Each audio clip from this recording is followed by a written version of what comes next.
Kailangan po talaga natin ang pamumuno ng mga Duterte. Tingnan nyo ngayon, may naglalabasan na naman ng mga masasamang tao. May balita na naman na may hold up, kumakain lang ng mag-asawa. Hinold up, pinasok doon sa kainan, hinold up, kinuha yung mga bag, motor, saka yung kumakain na sa kabilang lamisa, kinuha yung bag, natangay po, nalimas yung bag, pati motor ng mag-asawa na hiram lang, natangay ng mga hold upper. Grabe po, ang lalakas na po ng loob ngayon ng mga masasamang tao. Dahil nga yan, walang takot sa panahon ngayon. Hindi kagaya noon kay Pangulong Rodrigo Duterte nung siya ay namuno ng bansa. Takot po ang mga yan na gumawa ng masama dahil alam nila may paglalagyan po sila kapag sila ay gumawa ng masama. Ngayon, nagsibalikan na naman po. Makikita nyo po sa balita o maririnig nyo sa balita yung mga nangyayari ngayon. Ang dami na pong nangyayari na hindi po maganda. Hindi po talaga maganda. Biruin mo, kakain lang yung mag-asawa dahil nagugutom, kumain, nanghiram pa ng motor para makapunta sa may kainan dahil gabi na hold up. Biruin mo, kakain ka lang dahil gutom. Hindi mo alam na may mga sasamang tao na pala napupunta sa iyo at hold upin ka, kukunin yung mga pera mo, yung bag mo, pati motor. Grabe po ngayon mga kababayan, sobrang nakakatakot na po. Hindi na po safety talaga yung maglalakad ka sa gabi kahit may kasama ka, hindi po safety. Panahon yan, nakakatakot na po, kaya doble ingat po talaga tayo. Dahil napakadelikado po sa panahon ngayon. Naglalabasan na nga po yung mga masasamang tao. Pero sa pamumuno dati ni Pangulong Rodrigo Duterte, hindi ka makakita ng ganyan dahil alam nila kapag gumawa sila ng ganyan at mahuli sila, sigurado may paglalagyan sila. Kaya yung magawa ng masama noon sa panahon ni Pangulong Rodrigo Duterte, lumaylo talaga sila. Nanahimik sila. Nanahimik po pati yung mga dukot-dukot yan. Basta nanahimik, pati droga, nanahimik yan. Dahil alam nila mahigpit ang batas po. Talagang may kamay na bakal. Pero ngayon, ang lalakas po talaga nila ng loob. Kaya nakakatakot po talaga ang lakas ng loob. Grabe. Kaya ito, kailangan talaga natin na isang Duterte na naman ang mamuno ng bansa. Wala nang iba yan kundi si VP Sara Duterte. Dahil kapag magpapatuloy itong ganito, sino po ba ang apektado? Sino po ba ang kawawa? Di ba tayo? Tayo mga mamamayan na mga simpleng mamamayan lang. Tayo ang nabibiktima. Di ba? Yung mga mahihirap, yun pa ang nabibiktima. Dahil yung mga mayaman, mamaya naman yung may sasakyan, may iba dyan, may mga bodyguard. Kaya ang target, mga mahihirap. Ordinaryong Pilipino, yun pa ang nabibiktima. Na lumalaban ng patas, nagtatrabaho ng maayos, tapos di mo akalain, ikaw pa ang hulapin. Di ba? May mga halang talaga ang mga kaluluwa na wala ng awa sa kapwa nila. Dahil din yan sa kapabayaan o sa ating pamumuno, sa ating gobyerno. Hindi sila natatakot. Hindi po talaga sila natatakot. Kaya sana sa susunod, huwag na po tayo magkamali. Siguraduhin na po natin ating mga kapakanan na sigurado maging safety ang ating mga anak pag nasa labas ng bahay, kahit mismo tayo. Kaya ito po, mga Duterte lang po ang nakakagawa ng ganyan. Makakaroon ng kalayaan na maglalakad yung mga tao kahit gabi. Kita nyo nga sa Davao, di ba? Kahit gabi maglalakad ka dyan, may hawak-hawak ng cellphone, walang gagalaw sa'yo.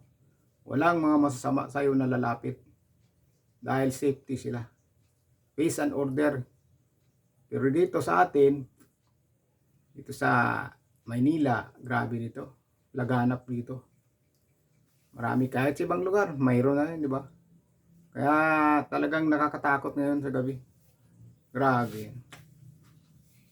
Sobrang nakakadismaya, di ba? Pabaya. Grabe. Tapos, may nagrereklamo na naman yung mga riders na tatanggap sana na tagli 5,000 subsidiya o ayuda. Grabe po, sobrang galit nila.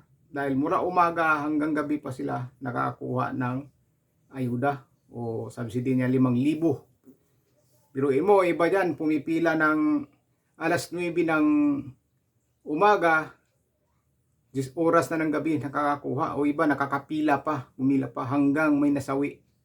May namatay po sa sobrang init, sobrang uhaw, sa sobrang haba din ng pila. Grabe. Kay Pangulong Rodrigo Duterte, hindi pwede yang may pila-pila na yan.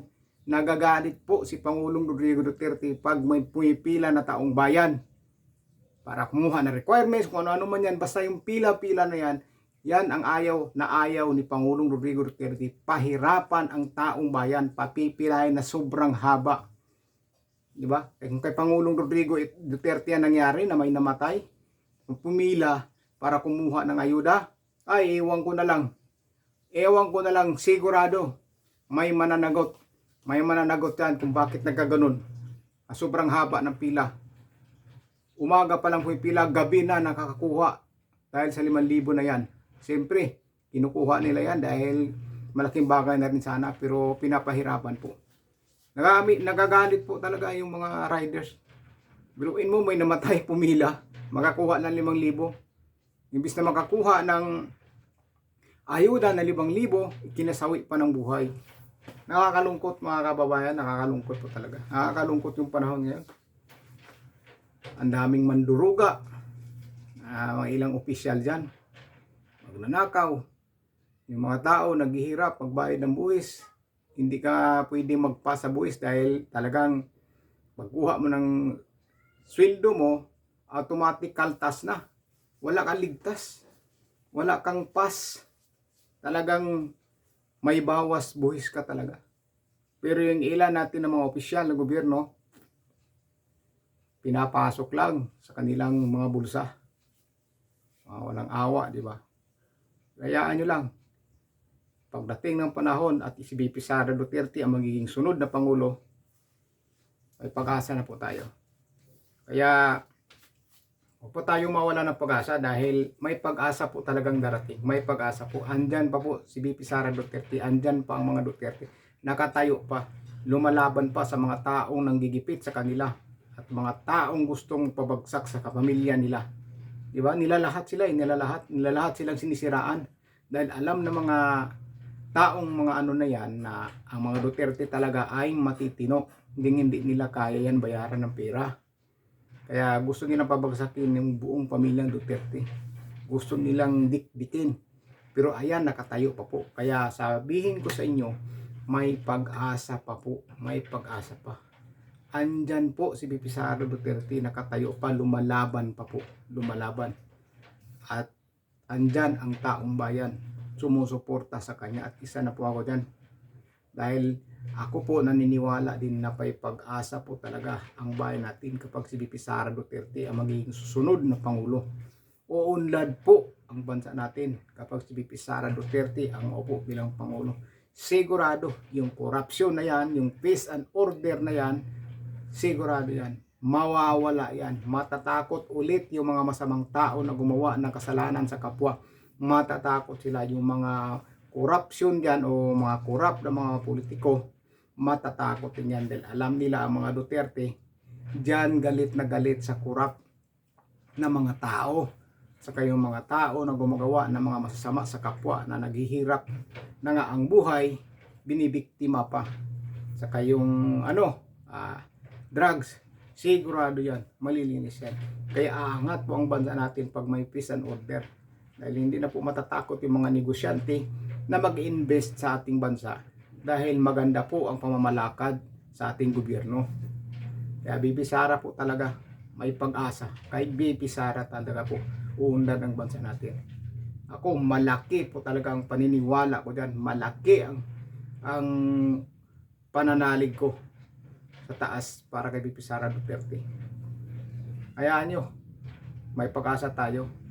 Yung mga panggigipit nila kay VP Sara Duterte, may hangganan yan. May hangganan po talaga.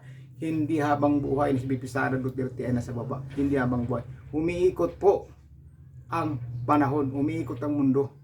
Umiikot po. Yung mga nanggigipit sa kanya na gusto siya ipakulong, darating ang panahon, yan sila ang makakapasok sa kulungan. Sila ang ipasok sa kulungan kapag naupo si VP Sara Duterte. Dahil lahat ang mga yan, walang ligtas. Talagang pananagutin ni VP Sara Duterte ang mga gumagawa ng kalukuhan o panluloko sa bayan at saka sa taong bayan.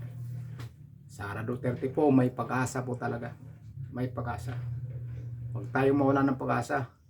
Tuloy lang ang suporta para kay VP Sara Duterte. Dahil siya lang ang pag-asa ng bansa at unlad ng bansa natin kay VP Sara Duterte.